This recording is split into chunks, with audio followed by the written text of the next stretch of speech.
Yeah, hi, it's Graham Healy from Healy's Rise Up Australia, Brisbane 2025.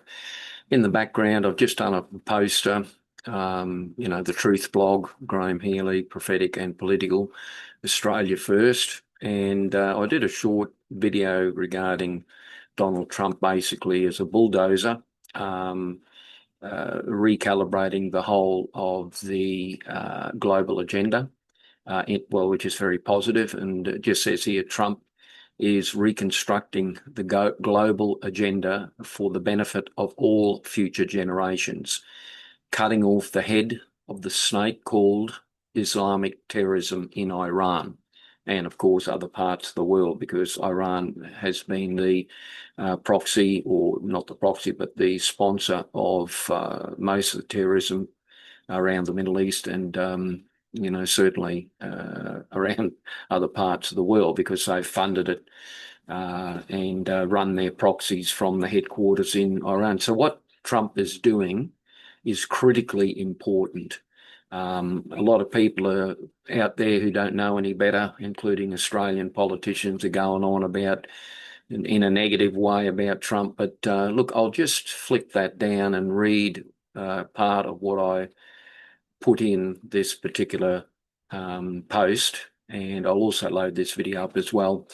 So, Trump's reconstructing the global agenda to benefit all future generations, and the Iran war is key by cutting off the HQ of global terrorism.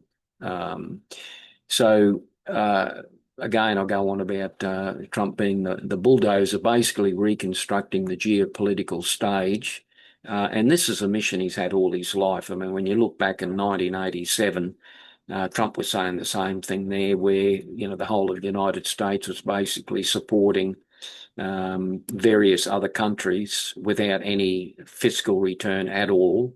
It was like Big Brother, when they get into trouble, they call on the Yanks.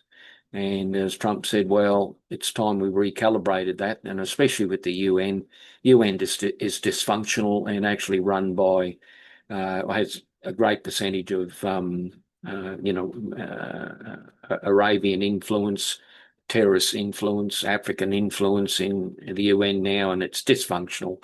Has to be shut down, and I think the USA is going to pull out their funding, or so Trump says, and hopefully he will.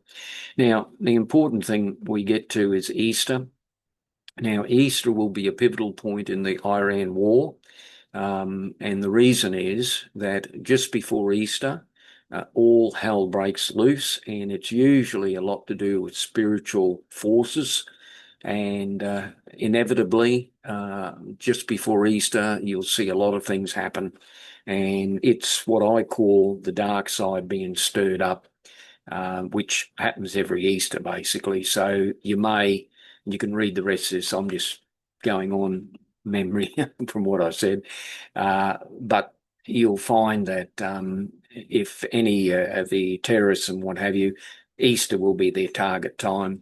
And I sort of gave a warning there regarding Australia as well, because the Iran war, even though their leadership has basically been dismantled, they would have given instructions to the various terror cells around the world, of course, through the Lakemba Mosque and what have you. There's a lot of dangerous characters still sitting around in Australia waiting to be activated. So Easter would be a time that these characters may be activated. Now, just watch what happens with the Iran war over the Easter period. Now, regarding the Albanese government, I believe that not only the fuel crisis, but everything the Albanese government has done thus far will lead Australia into a double dissolution and a referendum on free speech. There's no way that Albanese is going to last another 2 years. I mean, he's at the same point that Whitlam was regarding the financial mess that he's left Australia in, and we don't have to be there.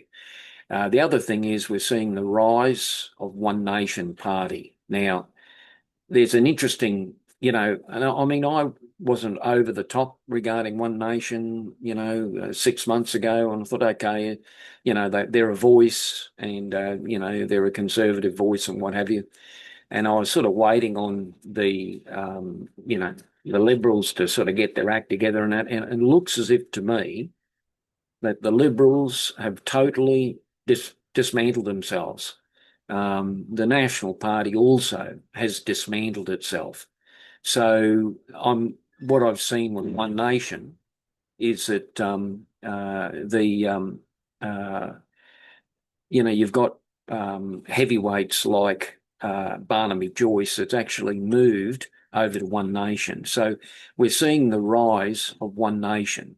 Pauline Hanson stood up for both Israel on the 7th of October and the 14th of December 2025. So you're seeing all this happen, and you're watching Gina Rinehart back up One Nation. So I think One Nation is going to become the alternative party in Australia. So, just keep your eye on that. And as I said, the Liberals are basically totally dysfunctional. And to my understanding, they still believe in climate change, for God's sake. So, okay, that's Graham Healy over and out. Just a quick one, and just have a look at the blog, Rise Up Australia Brisbane 2025, and that will give you a little bit more insight. But things are definitely happening.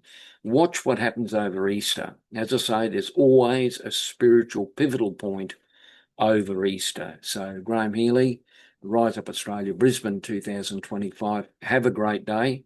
And over Easter, remember, Jesus is Lord, and remember that the darkness will always be wiped out by the light being the Holy Ghost. And the other thing is, the other big factor that I'd just like to mention is Pauline Hanson is the only one who stood up for Israel.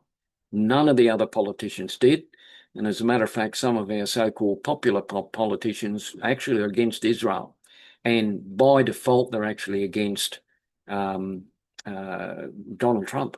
So we've got to get to the point where Australia is perfectly in line with the USA agenda and also the Judeo-Christian agenda as well, and with Donald Trump and with Israel. And the only party that's lining up with those principles is One Nation. So, I'm not particularly over the top about any particular party. I just watch and see what they do regarding their alignment with the principles that Donald Trump's on about, the principles of, Genesis 12:3, those that bless Israel will be blessed, those that curse Israel will be cursed. That's two main principles.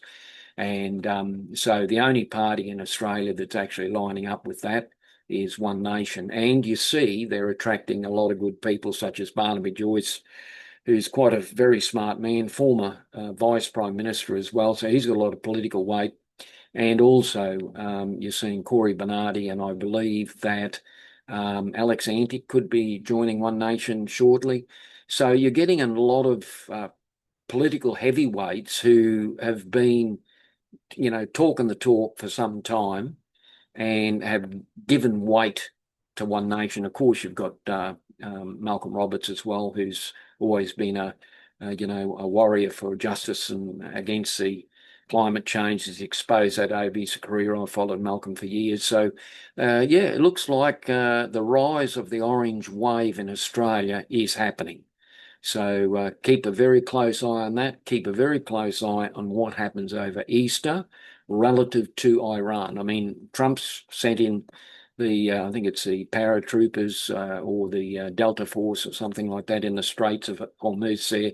So there's going to be a bit of fireworks on the Western Front.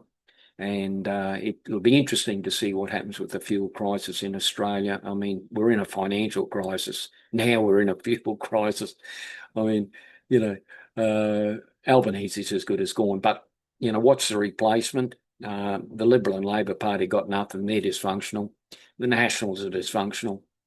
I would say, obviously the indicators are pointing towards One Nation and the people that are gathering around. It's not just about Pauline Hanson, although she's got a blessing from the Lord. according to Genesis 12:3, but it's who's actually joining the party now. Now, all the infrastructure that certain parties carry on, that one nation hasn't got infrastructure and they haven't got policies and this and that and everything else, well, they've got the right people now to be able to consolidate policies very rapidly, and Barnaby Joyce being a key one. He's actually an accountant as well, and I don't know whether he's an economist, but he's certainly a chartered accountant, so he understands the financial story, and he would be instrumental in forming policy within one nation. And of course, Michael Roberts is quite a smart man as well. So, as Barnaby Joyce said, they're going to just totally dismantle the climate change department, and that's every Australian wants to hear that. So, okay, Graham Healy over and out. Have a great day, and remember, this Easter, Jesus is Lord, and He's in control. And the big picture that you see going on is actually you can see the recalibration, and you can see the Lord Himself is realigning. The word I want to bring to you today is realignment globally. And Australia, even though it's been dragged in kicking and screaming, it is being realigned politically and spiritually. And I'll just finish off on this. Remember that Smith Wigglesworth, the great evangelist that came out to Australia in 1930s or something, he prophesied that Australia would be one of the great evangelistic nations sent out to other parts of the world. So that prophecy has a lot more weight now when I'm watching what's happening globally, especially with Donald Trump. So all that's being reconstructed, and the stage is being set. It's very exciting in one way, disconcerting for some when they think the whole world's coming to an end again or something, but that's not going to happen. We're recalibrating. Remember, Klaus Schwab and all those characters were going to do the great reset before COVID. Didn't work out too well for them, did it? Now we've got the great reset according to Donald Trump and Israel, and God's on his side, that's for certain. And Australia is, as I say, kicking and screaming a bit at the moment, but it's aligning with Israel, it's aligning with the United States. And when that alignment comes into fruition, which I believe will happen this year through a double dissolution and a referendum on free speech, Australia will be perfectly in synchronisation with the USA agenda and the Israel agenda against terrorism especially, and that's where we've got to be. All this other woke stuff has just got to be cancelled out the door, and that's happening. Okay, Graham Healy over and out. Have a great day. Thank you very much for listening.